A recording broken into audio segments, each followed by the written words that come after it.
Flynn Show.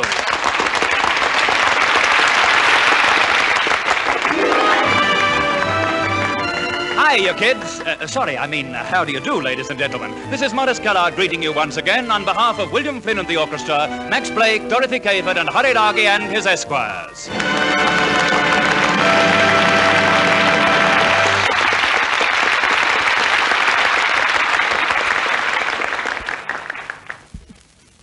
All's right with the world. That's the joyful, optimistic note on which the full ensemble open the program. Even Bill Flynn smiles benignly on his harassed henchmen as they join with Max Blake, Dorothy Cayford, and the Esquires to say, "Oh, what a beautiful morning."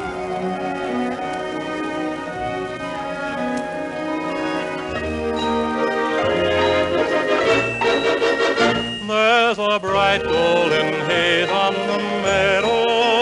There's a bright golden haze on the meadow. The corn is as high as an elephant's eye, and it looks like it's climbing clear up to the sky. Oh, what a beautiful morning, morning. Oh, what a beautiful day. I got a beautiful feeling. Everything's going my way. All the cattle are standing like statues. All the cattle are standing like statues. They don't turn their heads as they see us ride by. But a little brown maverick is winking her eye. Oh, what a beautiful morning. Oh, what a beautiful day. I got a beautiful feeling. Everything's going my way. All the sounds of the earth are like music. All the sounds of the earth are like music.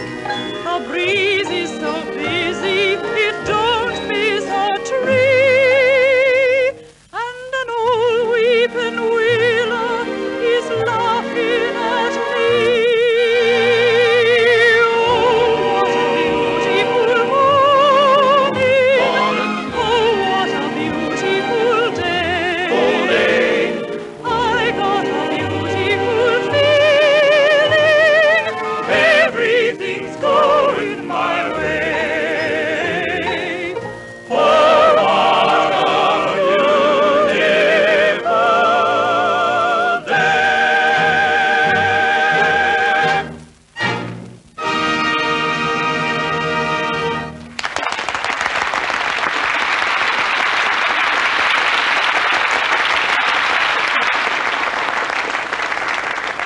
Flashing blades, nimble feet, lithe bodies trained to the minute.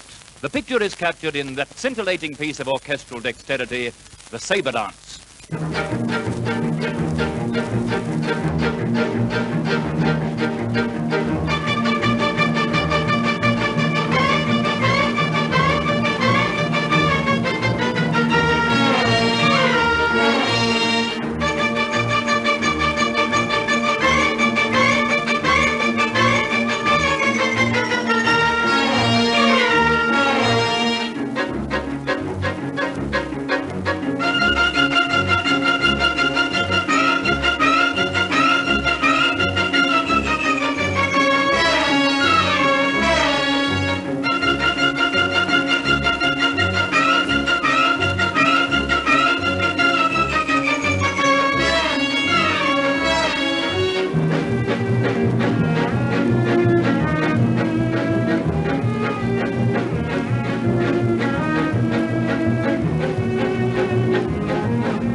some folk, France is a land of long poplar-lined roads and quaint old-fashioned villages. To some, it's the place of fine cooking and palate-tickling wine. To some, it's that country surrounding the Eiffel Tower, the Arc de Triomphe, and Montmartre. To Max Blake, it's all this rolled into one. And me.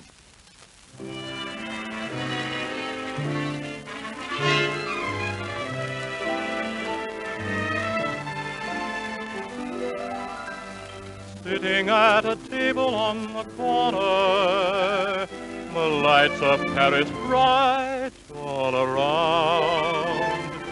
Listen to him while he tells his story, how he lost the only love he ever found.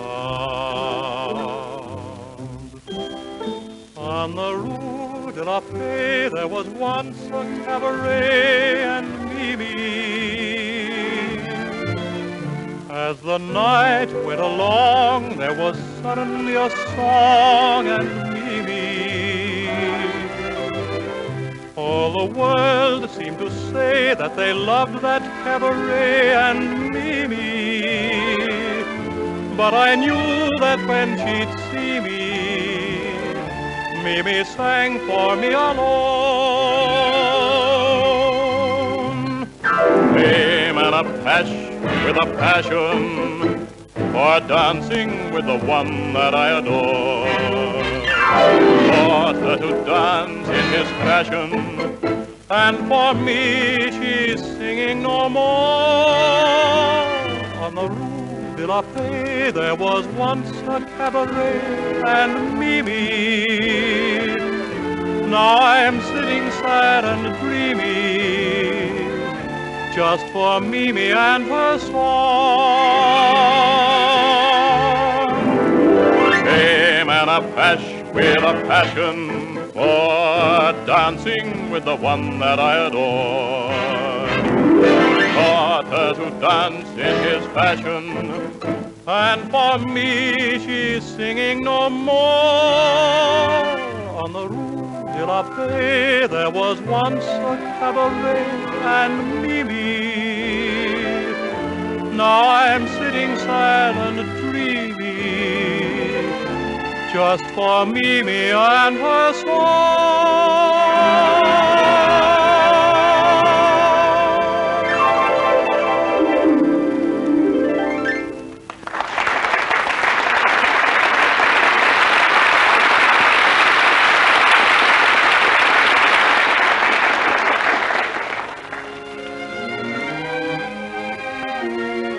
Jerome Kern wrote it, Dorothy Cayford sings it, a fine combination.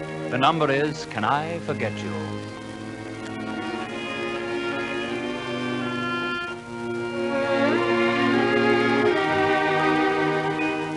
Can I forget you, or will my heart remind me that once we walked in a moonlit dream? Can I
While the string section cooled down after that sizzling picture of the humble bumblebee in dizzy flight, Max Blake sentimentalizes with A Moonlight Serenade.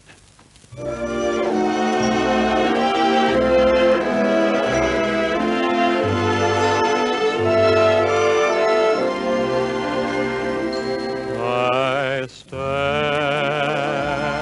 at your gate, and the song that I sing is of moonlight. I stand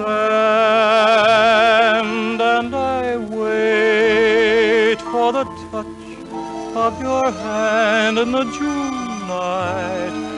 The roses are sighing a moonlight serenade. The stars are aglow, and tonight how their light sets me dreaming. My love, do you know that your eyes are like stars brightly gleaming? I bring you and sing you a moonlight serenade. Let us stray till break of day in love's valley of dreams. Just you and I, a summer sky, a heavenly breeze kissing the trees. So don't let me wait. Come to me tenderly in the June night. I stand at your gate, and I sing you a song in the moonlight, a love song, my darling, a moonlight serenade.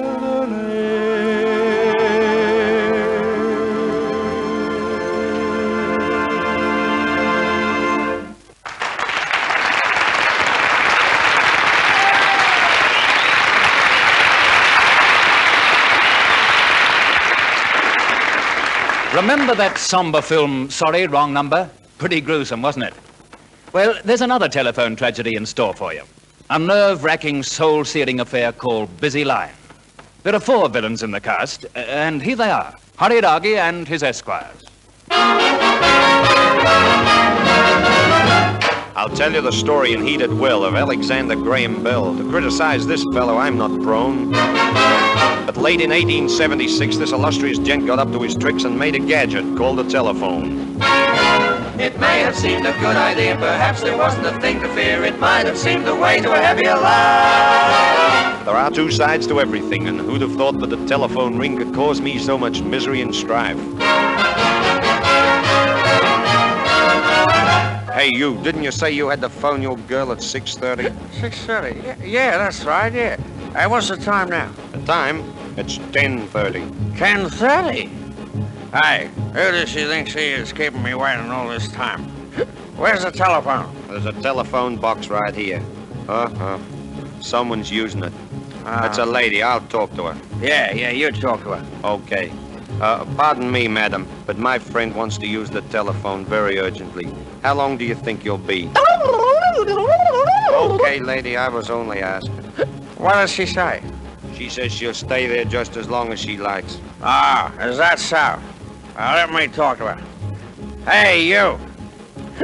How long are you gonna be on that phone? Oh, is that so? Well, listen, hang on to this.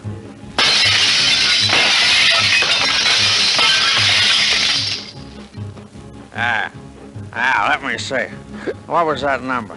Oh, yeah. X, J, 6, O, O, O. Well, has she answered yet? No, I'm getting the engaged signal. Engaged signal? Well, there's only one thing to do. Try her again. No, it's no use. This happened to me once before. I put 2 pennies in the telephone and dialed my baby's number. Got a bam, bam, busy line. Each time I tried, I got a busy tone, but not my baby's number. Just bam, bam, busy line. Called her uncle in Jamaica, left a message with the baker. Check the number in the book. Then I got so awful worried, to my baby's house I hurried. When I looked inside, the phone was off the hook. And as I walked up to my baby then, I got my baby's number. She was busy in the parlor doing fine, busy kissing someone else, while I was keeping busy getting bam, bam, bam, bam, bam, busy line.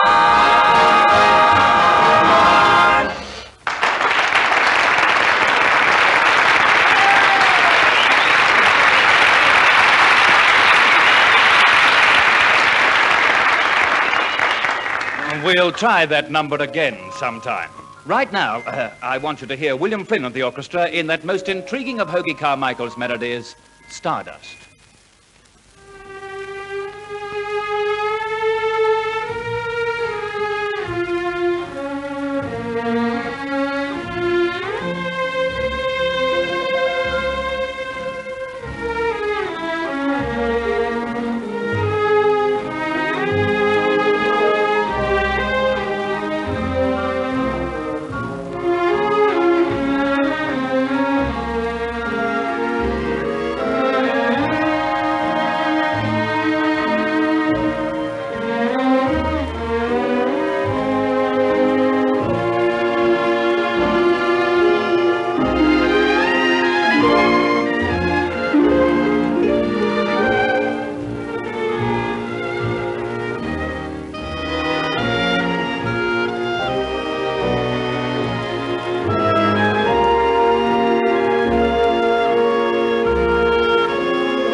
knowing Rosie O'Grady now? You do?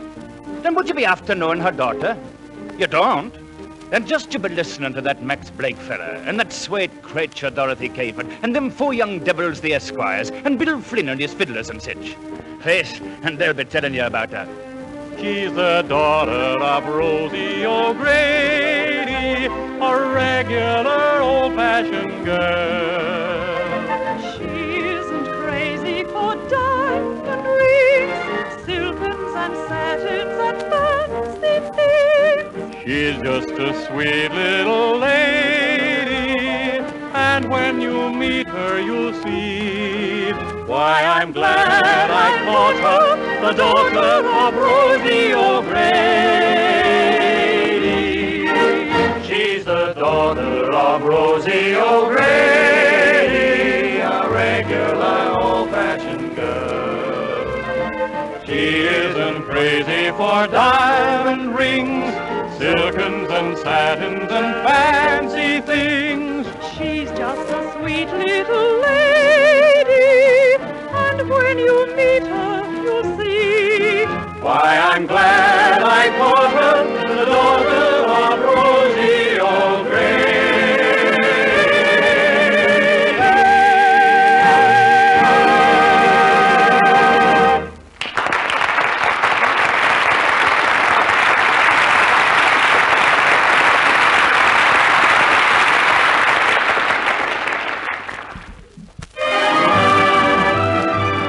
So long, kids. Sorry, I mean that's all for now, ladies and gentlemen. This is Maurice Callard bidding you au revoir on behalf of William Flynn and the orchestra, Max Blake, Dorothy Cayford, and Horrie Dargie and his Esquires. The show was produced by Alf Potter and directed by Cedric Zahara.